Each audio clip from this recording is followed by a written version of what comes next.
Nasa mga huling araw na tayo ng NBA regular season. Sa Eastern Conference, lumilinaw na ang playoff picture dito.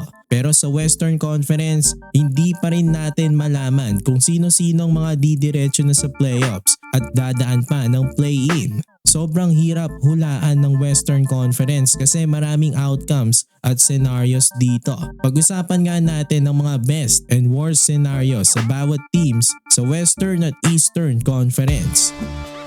So kulang-kulang 2 weeks na lang ang regular season. Kaya maganda pag-usapan ngayon kung ano ba ang posibleng kalagyan ng bawat koponan na magko-contend sa playoffs. I-explain natin ng detalyado ang best and worst scenarios. Unahin natin ang magulong Western Conference.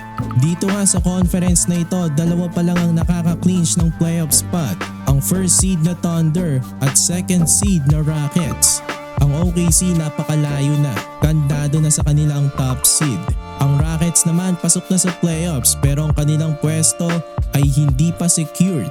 It means pwede pang maagaw ito. Ang best scenario para sa kanila ay syempre manatili bilang second seed.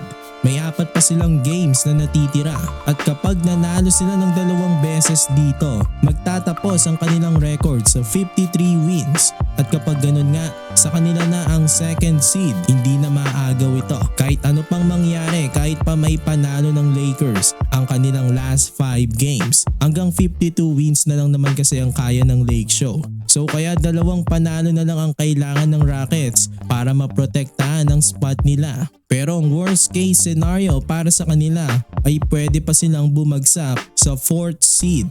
Pero hanggang dyan na lang naman ang pwede nilang ibaba sa standings. Mangyayari lang yan kapag natalo sila sa kanilang last 4 games. Next naman sa Lakers, Nuggets at Warriors. Ang best scenario para sa kanila ay lahat sila pwede pang maging second seed. At ang worst scenario naman ay lahat din sila ay pwede pang maging 8th seed.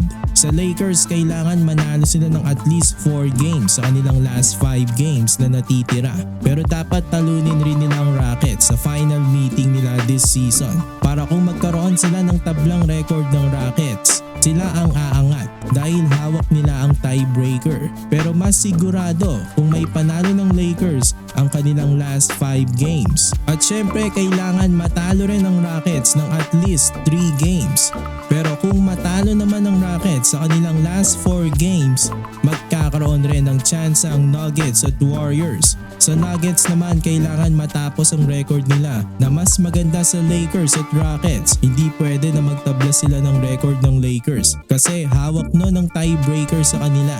Sa Warriors naman ganun din, kailangan naman nilang siguraduhin na mahigitan nilang panalo ng Nuggets, Lakers at Rockets para maagaw pa nilang second seed. Syempre dapat may panalo nilang kanilang last 5 games. Susunod sa Wolves, Clippers, Grizzlies naman tayo. Sila nga ang magkakatabla sa standings ngayon. Ang best scenario sa mga ito, pwede pa nilang makuha ang 3rd seed. Hindi nga lang ang Warriors ang mainit. Pati itong mga Clippers, Wolves at Grizzlies ay nasa winning streak kaya hindi pa pwedeng magpatalo ang mga nasa taas nila. Ang worst case scenario naman sa mga ito ay ang maging 8th seed.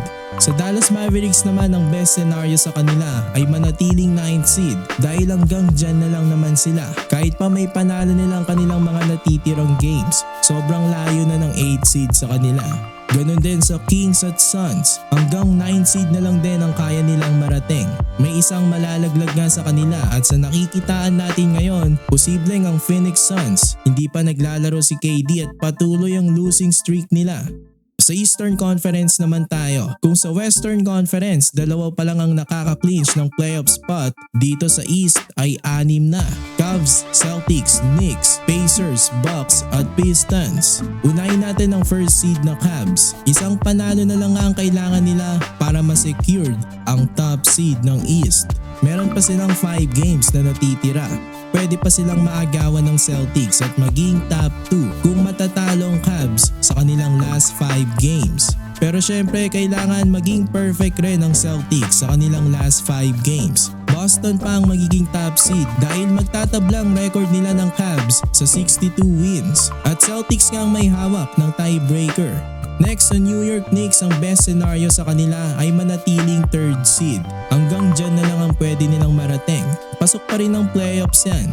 na dadaan ng play-in pero wala nang home court advantage. Wala naman nang babagsak sa kanila sa play-in. Hindi kagaya sa mga top 6 ng Western Conference, mataas pa ang tsansa ng mga yon na bumagsak sa play-in.